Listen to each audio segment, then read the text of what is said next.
There's a 1 page with record calculator. Take on. 2. Right, £2 minutes. Goes on 2 pounds. 3, 4, 4 pounds. 5, 6, 7, £7 like that. 20 pounds on 7 pounds. Pounds 17.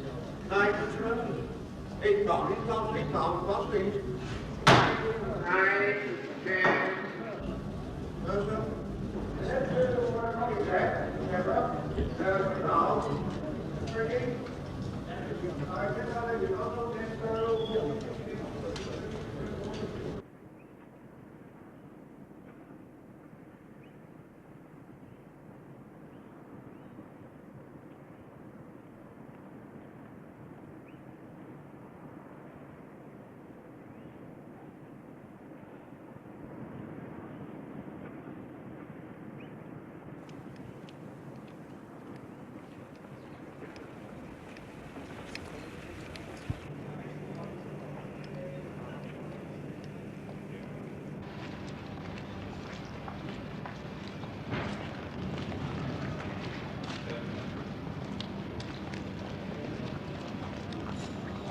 Very simply, we're winding down the studio from the labour force aspect, and we're now running down the equipment side of it. To run a studio with complete labour force of, say, 350 people, which we've had, and all the different departments and the equipment, is a very expensive item, and the overheads are astronomical. Is this because the whole trend in filmmaking is changing now?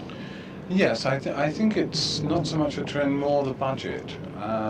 Money available for films has been reduced considerably over the last 3 or 4 years, and the producer doesn't have the budget to afford a fully fledged studio with labour, and he can find that he can save tremendously on his budget by bringing in his own crew and just renting the stage space here as and when required. So you're really renting him just the 4 walls? Just the 4 walls with cutting room equipment, well, fully equipped cutting rooms, viewing theatres, construction mills, and the studio lot. And he just comes in and uses what he wants when he wants it. A lot of people...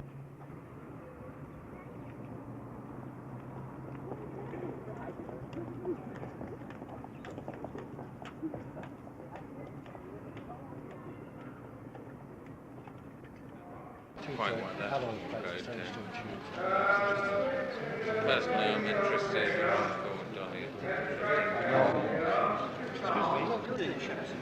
Well, as a matter of fact, it's a very nostalgic day for me, because the first time I worked here was in a picture called Freedom Radio in 1939. Really? Yes, it was directed by Anthony Asquith. It was 5 Brook was starring. It was about an underground movement in Germany. And the producer, Mario Zampi, and Dal Giudici, who distributed for 2 cities in those days, they were both taken off the floor in turn, so it was quite something, wasn't it? And things have changed since then? Well, they have, yes. I've worked in many films here since. It's rather a sad day to see all this go. It's very interesting.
30 years, you must have been asked to do some pretty unusual things.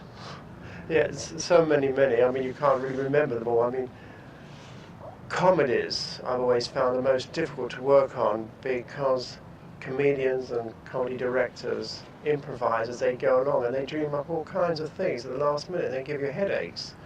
I mean, I've worked with Chaplin on a movie once. It was called A King in New York. And about a half an hour before we were going to shoot, he wanted a game, what I used to play as a kid, I think perhaps we've all done in our time, is a cup, like a cup with a handle with a ball attached to it, that you try to catch the ball in the cup. Well, he wanted this in a matter of half an hour. And there's not such a word as impossible, because it's just not part of your job if you do it properly, so you've got to get it. So anyway, I had a half an hour to get it. I found something, improvised, made it, put the ball onto it. And working on a movie with Bob Hope and Bing Crosby, they wrote to Hong Kong. There was another thing. That there again, it was a scissor affair, which you press a kind of trigger and a trellis thing came out. And this is a trellis thing, or whatever it's called. And Bob wanted a marshmallow at the end of it for a girl to give to him while he was a harem scene and he's lying down. So the girl had it and she worked this thing to him and he just took it off. And there's all kinds of things, like a director might dream up a cat, or say, Bobby, I want a cat.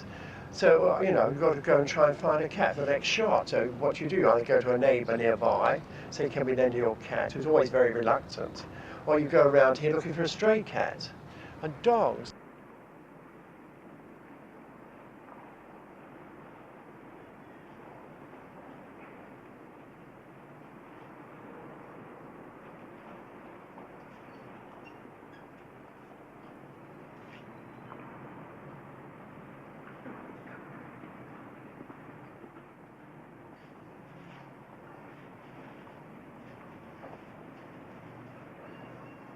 The bowl used in the film Oliver, the begging bowl. And these are the stuffed rats used in the film The Guns of Navarone.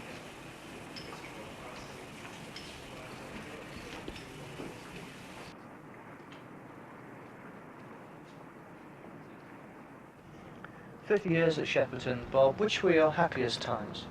Well, there have been many happy times in this place, well, most of them. But actually one of the happiest, obviously, to my mind, because we're standing on the set where they made Oliver. And as I was always a great musical fan, and to work on Oliver was the first musical and the last musical I'd worked on, and a very successful one, which one can be very proud of. What's happened to Shepperton since? Because those were great days. Oh yes, because we did great movies here, Guns of Navarone, Road to Hong Kong, Oliver, Man for All Seasons, Beckett. So many great movies have been made here. I mean, actually, this studio has turned out more successful movies than any other studio in the country, internationally. And what about since? What's happened to make the decline? Well, progress. I mean, the fact is that the studio in the past, the overheads in the studio have been very high. So talking of overheads, what would a set like this, for instance, cost? Well, of course, there were many sets built out on the lot, but I think something like the overall cost must have been about £200,000 for this set, and there was a Regency Street, what we called, down there a bit farther. And was that just for one film, Bob? Oh, yes, it was. Yeah, that was a cost for Oliver, but then since then, of course, many other companies have used it. For what kind of films? Well, they used it. The television series has not come out yet, called Edward VII. They used it for the Keith Michel production of Henry VIII. Tony Newley used it for his musical version of The Old Curiosity Shop. They made Great Expectations here. I mean, in fact, this part was built a bit extra for Miss Favisham's house. And well, having seen so many exciting things, yeah. How are you now coming to terms with the fact that it's all changing? I've enjoyed it, and I know it's coming to an end very soon, in perhaps 2 or 3 days' time. Then it'll probably hit me again then. See, at the moment I still think I'm at Shepperton. The time hasn't come yet.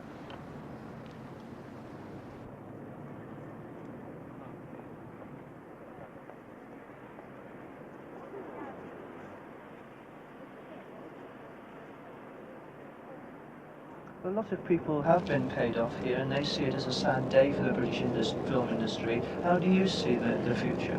It's very sad when one thinks of the pictures that were made here, and it's sad if you think that we're closing, but in fact it's not sad, it's exciting, you know, really, because one is preparing a purpose-built site for the modern filmmaker, and in fact I can foresee in the next year perhaps we're going to have more technicians working here full-time than we have in the past. And any more big hit movies?